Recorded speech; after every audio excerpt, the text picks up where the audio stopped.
Time is off the blank. Gold! Kamangha-mangha at kahanga-hanga. Pinusuan, sinera at community sa interes ng online universe. Pero bakit nga ba nag-viral ang mga video ito? Samahan niyo akong himayin at alamin ang mga kwento sa likod ng mga viral video at trending topic dito lang sa... Ang dami mong alam, Kuya Kim. At dapat kayo rin. Alam niyo bang may sinaunang lahi ng aso na sa Pilipinas nang matatagpuan? Hindi ito aspin o asong Pinoy. Ang mga asong yan, mas matanda pa sa alam nating mga asong Pinoy. May mukbang na, may kwentuhan pa. Kakasakaya sina Lester at Mami Ganda. Kilalanin natin ang mga Aguinaldo. Blank is thicker than water. Parang na blanco ko. Ma'am, madidiscover na 80-80 tayo dito. May isang uri ng isda sa Masbate na malabutete ang itsura. At kamag-anak daw ng mga puffer fish. May kamandag din kaya. Ang espesyal at malabuteteng isda na ito na kung tawagin ay buriring. Bagsak presyo na raw sa halagang 20 pesos kada kilo. Ang tilapia namang ito sa kabila ng pagiging golden, halos wala daw halaga. Paano nangyari? At ang stonefish na kilala bilang isa sa pinakamakamandag na isda, pinipilahan daw dahil sa lasa nito. Pero wag daw pakasiguro dahil ang mga isdang ito, mula sa taglay nitong lason at epekto sa kalikasan, may dapat daw tayong malaman. Ang kamandag ng stonefish ay nasa mga tinik. May lason pa rin siya. Invasive siya. Kaaway ng aming mga isda. Kung ganun, paano nga ba posibleng makain ang mga lamang dagat na ito?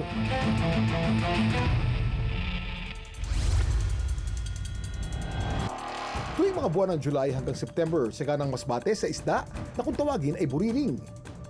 Ang isda ay mabibili na lang daw sa halagang 20 pesos kada kilo. Ang food content creator na si Ampel, hilig daw lantakan ng buriring. At napakasarap nga po nito sa ginataan. Bukod sa lutong ginataan, sinisigang din niya ito. Ang tawag nga po dito mga ka-adventure ay buriring. Kamukhang kamukha po talaga ito ng butiti na nakakalason. Ngunit ang isda po na ito ay napakasarap. Ang buriring ay lokal na tawag sa mga bata o juvenile na puffer fish na kinakain sa ilang lugar sa Pilipinas na may scientific name na Arothron manilensis. Kahit maliit pa lang, kaya na rin ang mga buriring na lumobo kapag nakaramdam ng panganib. Depensa ito para magmukhang mas malaki at mas mahirap silang kainin ng mga predator. Dami mong alam, Kuya Kim.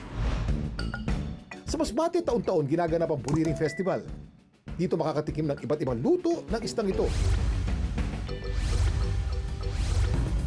Pero ang isang putahe na gustong-gusto ng mga residente ay ang paksiw na buriring.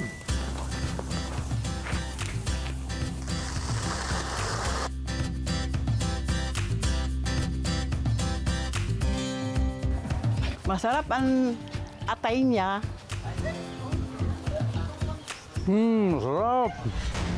Ang mas malalaking butete ay kadalasang hindi na kinakain dahil ang ilang uri nito ay pwedeng magtaglay ng tetrodotoxin, isang mapanganib na lason. Bagamat ito ay maliit pa lamang o juvenile, kaya ang concentration o toxicity ng laman ay kaunti pa lamang. Once ito ay lumaki na, syempre nagkakaroon din ng bioaccumulation ng toxins. Yun yung time na talagang nakakalason na siya. Kaya mahalagang siguruhing ligtas at tama ang uri nito bago lutuin at kainin. Mula sa munting buriring, isa sa pinakamakamandag na isda. Pinipilahan daw dahil sa lasa nito. Ang kamandag ng stonefish ay nasa mga tinik. Invasive siya. Kaaway ng aming mga isda. Dito sa Palawan, ang pera nyo magiging bato talaga. Pero in the form of stonefish naman. Ang stonefish kasi na tinatawag ding bantol. Considered na isa sa pinakamakamandag na isda sa mundo. May matulis itong tinik sa likod na naglalabas ng malakas na venom kapag naapakan o mahawakan. May rin itong taglay na verocotoxin na pwedeng maging sanhi ng severe cardiovascular depression o kaya respiratory distress at matinding sakit dulot ng pagkatinik. Pero ang pinakamabisang depensa ng stonefish ay hindi ang lason kundi ang pagiging halos invisible. Ang galing nito mag-camouflage. Dahil sobrang husay nito mag-camouflage, maraming diver ang di namamalayang may stonefish pala sa harap nila at natatapakan nila o nahawakan nila. Dami mong alam, Kuya Kim. Sa ilan pang probinsya kung saan ito nahuhuli, mabibili daw ito sa mga palengke mula 800 to 1,000 pesos per kilo. May kamahalan man, hindi naman daw kaya mababato sa lasa nito? Si Angelo, isang mangingisda ay matagal na raw kumakain ng bantol. Kaya sanay na rin siya sa paghahanda nito. Ngayon po ay maghahanap din ng bantol. Yan, dito sa probinsya namin ay napakaraming bantol. Yan, dito lang siya matatagpuan sa mga batuhan. Ang nahuling bantol, nililinis ng mabuti, tsaka inaalis ng mga tinik at pinapakuluan para maalis ang lason. Mahalagang tandaan na ang kamandag ng stonefish ay nasa mga tinik at mga glandulang kaugnay nito, hindi sa laman ng isda. Tapos ay saka pa lang niya ito lulutuin.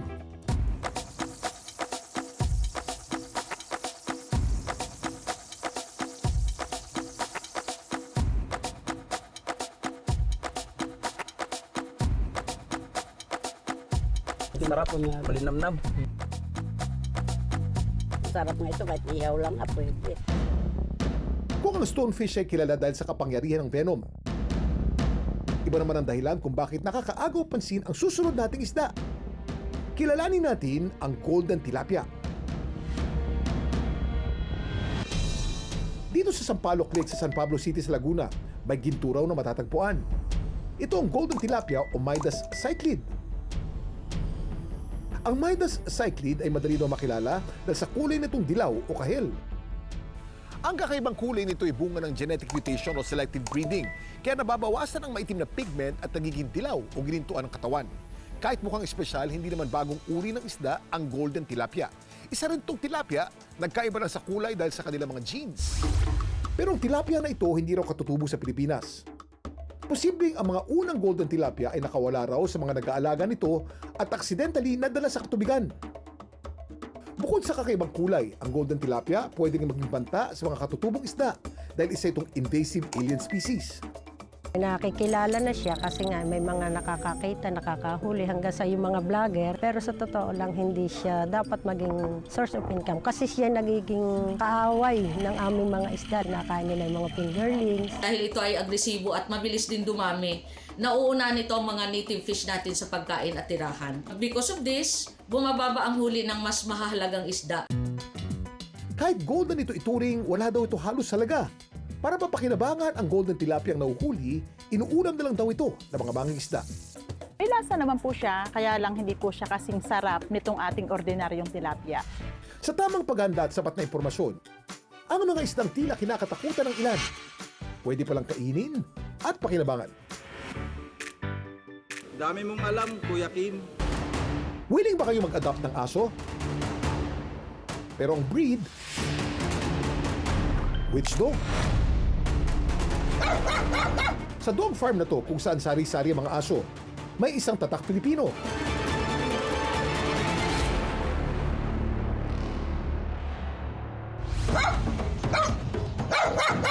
Sa video namang ito makikita ulit ang nasabing aso. Nananawagan ang uploader ng potential fur parent para sa 3 asong hinabilin daw sa kanya. Kung titingnan, parang aspin o asong Pinoy. Pero ang mga asong yan, mas matanda pa sa alam nating mga asong Pinoy. Sila ang tinatawag na Philippine Forest Dog o asong gubat. Ang karaniwang kulay ng mga Philippine Forest Dog ay brindle o may tiger-like dark stripes o kaya naman ay itim na may mga white markings. Pasok ang mga asong ito sa medium-sized dogs dahil sa tangkad na umaabot ng 48 centimeters. Ang dami mong alam, Kuya Kim. Dami mong alam, Kuya Kim. Kung si Henry ang tatanungin, wala na siyang mahihiling para sa isang fur baby. Ang alaga niya kasing aso, sweet, loyal at kasing active pa niya. Sa katunayan, kasama pa niya itong mamundok. Kahit mainit po yung panahon, matibay po sila. Pagkasama ko siya sa pamumundok, wala din akong alinlangan na baka alagaan ko siya. Siya si Bundok, ang alagang asong gubat ni Henry. Na mahigit 10 bundok na raw ang naakyat. Kabilang ng pinakamataas na bundok sa Pilipinas, ang Mount Apo. Si Bundok po, napaka-behave po during trail, saka masunurin. Kahit first time niya sa isang lugar, alam na po niya agad yung daanan para po siya nagiging isang tour guide. Hindi naman katakatakang pambato sila sa akyatan. Ano naman ang katangian ng isang Philippine Forest Dog? Sila ay spade-headed o may ulo, hugis pala. Ang mga tenga naman nila patulis na nakatayo, habang ang mga mata nila ay almond-shaped at may kulay na hazel, brown to amber. Dito naman tayo sa buntot. Baluktot ang buntot ng mga Philippine Forest Dog at may mahabang paa na very useful sa pag-akyat sa mga puno. Ang kapuso nating si Jeremy mula sa Malaybalay, Bukidnon. Best friend din daw ang kanyang asong gubat. Kahit pangaraw nung bata siya, hindi niya ito kinakatakutan kahit patawaging witch dog ang mga alaga niya. Dito daw sila nagmula sa Bukidnon. Yung pride ko bilang isang taga Bukidnon or bilang isang Pilipino, yun yung nakahook up ko na mag-alaga sa kanila. Maging kay Jeremy, blessing daw magkaroon nito, lalo't hindi sila basta-basta nakakapagparami. Hindi sila yung naninirahan sa city na pag-alagala doon sa street. Sila yung living in the outskirt ng mga bundok. Sila yung namumuhay na sa paligid ng human inhabitation. Sometimes kasama nila yung tao, but they can hunt and they can protect themselves. Mag-iingat din po tayo dahil sila po ay may kakayanang kumain o pumatay ng hindi nila kauri. Matutulis ang kuko nila, pero ang kakaiba raw dito, kusa itong naglalagas o nagsished bago mapalitan ng bagong kuko. May natural immunity mga asong gubat dahil likas na itong namumuhay sa kagubatan. Iba't ibang bansag sa Philippine Forest Dog. Nariyan ang tinatawag silang witch dog, tiger dog, pati na rin bird and rat catcher. Sa ngayon, sinusulong na opisyal na kilalanin ng Philippine Forest Dog bilang kauna-unahang pure breed dog mula sa ating bansa. Sa katunayan, naimbitahan pa ang ating very own Philippine Forest Dog nung ginanap ang Philippine Circuit Dog Show noong 2023. Hindi man kalahok sa kompetisyon ng Best Purebred Dogs, malaking hakbang daw ito para sa ating pambato. Isa sa mga rumampa itong si Sigbin, kasamang proud for parent niya. So nagkaroon ako ng interest. Meron pala tayong Philippine-owned breed, Philippine dog. Kahit wala ka ng doorbell kasi pag may tao pa lang sa gate, pupuntahan niya. Mabilis yung tenga niya. Ayon sa paniniwala, bago pa man madiskubre ang Pilipinas noong 1521, meron ng mga Philippine Forest Dog. Malaki rin daw ang naging tulong nila sa mga ninuno natin pagdating sa pangangaso. No wonder marami sa ating mga kapuso ang asong gubat lover. Maging ako, may puso para sa asong ito. Si Tiger ay isang Philippine Forest Dog at kakaiba itong si Tiger dahil sa lahat ng mga aso ko, ito ang pinaka malakas tumalon at malakas pumanik.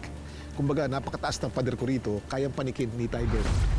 Pero paalala lang, mga kapuso, hindi pinagbibili ang mga asong gubat. Ayon kasi sa Republic Act 9147 o Wildlife Resources Conservation and Protection Act, hindi pwedeng manghuli o mangolekta ng mga hayop na mula sa wild para gawing pet. Wild animals should be left out in the wild dahil yun talaga yung natural habitat nila. What we can do to deprive them of their freedom to be in their natural environment and to deprive them of yung social experience to be others with their own kind. And if there is a way that they can turn over the animal to a wildlife center who can rehabilitate and release for return to the wild, yun ang gawin nila. Kaya ang biyaya ng ating very own breed ng aso, huwag nating abusuhin. Sa halip, ingatan at mahalin. Dami mong alam, Kuya Kim. Ang kasama naman natin ngayon ay ang mga Aguinaldo, si Mami Ganda at si Lester. Guys, thank you ha. Maraming salamat ha. Thank you sa pagdating sa aking tahanan. Habang may buhay may Pag-asa. pagsubok. Pagsubok. Ma, gusto mo ng chicken? Hindi. Kagatin mo, ma. Ma! Magmumukbang po kami. Yes. Sarap. Amoy pa lang. Ang dami po, oh. Di ba? Habang kumakain po tayo ngayon, meron po tayong quiz. Fill in the blanks. May kasabihan po tayo sa wikang Ingles na blank is thicker than water. Blank. Blank is thicker than water. Ano yung blank? Hindi ko nga, parang na blanco ko. Blood. Blood po. Blood, dugo. Dugo. Ano ibig sabihin nun? Dugo. Ma, madidiscover na 80-80 tayo dito. Ang ibig sabihin po nun, blood is thicker than water. Sa maraming pagkakataon, mas nananaig ang kamag-anak kaysa sa kaibigan. Kasi kadugo. Ayun, kadugo, oo. Ito, madali lang po, Mami. Kapag may blank, may madudukot. Pagka may sinukso ko, itinago. Ano ba yun? Tama. Ano po ibig sabihin po nun, Mami? Pag may itinago ka, may madudukot ka.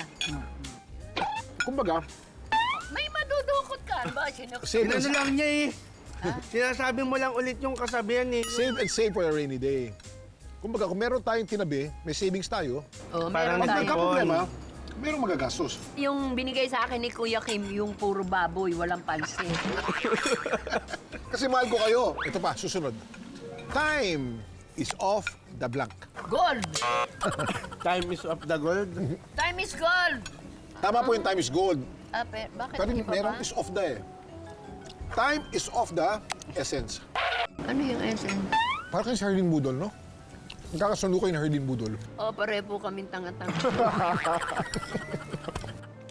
Time is of the essence, ibig sabihin, napaka-importante ng oras palagi. Time Sense is of gold nga. Tama rin yun. Magkaibang... Pinipilit eh. Ito. Blank is next to godliness. Ano?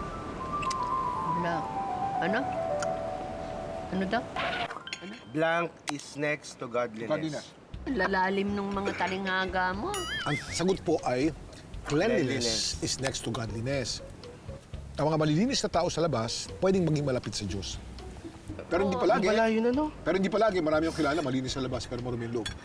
Baka ano lang, nagpapanggap na Panlabas mali. lang. Panlabas lang, ano. May mga malalalim pa po palang meaning yun ano. Kuya? Ito maganda to.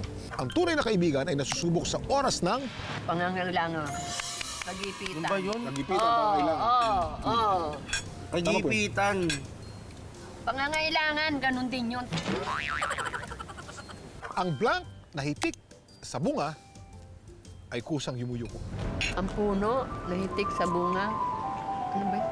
Ang palay na hitik sa bunga ay kusang yumuyuko. Ibig sabihin, mas marami tayong blessings, mas humble tayo.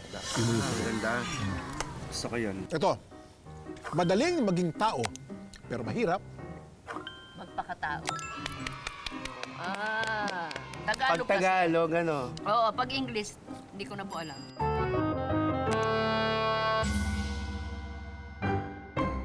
Sa tingin niyo, Mami Ganda, ano po ba yung situationship? Ha? Anong gusto niyo sa lalaki? Yung nonchalant o yung may golden retriever personality? Ano yung bunso? Tagalogin mo nga. Mami, ang lakas ng riz mo. Baka may tanong kayo sa akin. Tanong ako ng tanong sa inyo eh. Kahit anong tanong nyo, kahit gaano kahirap yan, Ano yung masasabi niyo po sa cancel ang culture? pinaglalaban ko sa social media, magmula nung namatay ang anak ko. Ang dami mong alam, Kuya Kim! Para sa mas mahabang kwentuhan at dagdag kaalaman, panoorin ang Dami Mong Alam Kuya Kim extended episodes sa GMA Public Affairs YouTube channel. May mga kwento rin ba kayong viral worthy? Just follow our Facebook page, Dami Mong Alam Kuya Kim, at ishare nyo doon ang inyong video. Anong malay nyo? Next week, kayo naman ang isasalang at pag-uusapan. Hanggang sa muli, sama-sama nating alamin ang mga kwento at aral sa likod ng mga video nag-viral. Dito lang sa... Ang dami mong alam, Kuya Kim! At dapat kayo rin.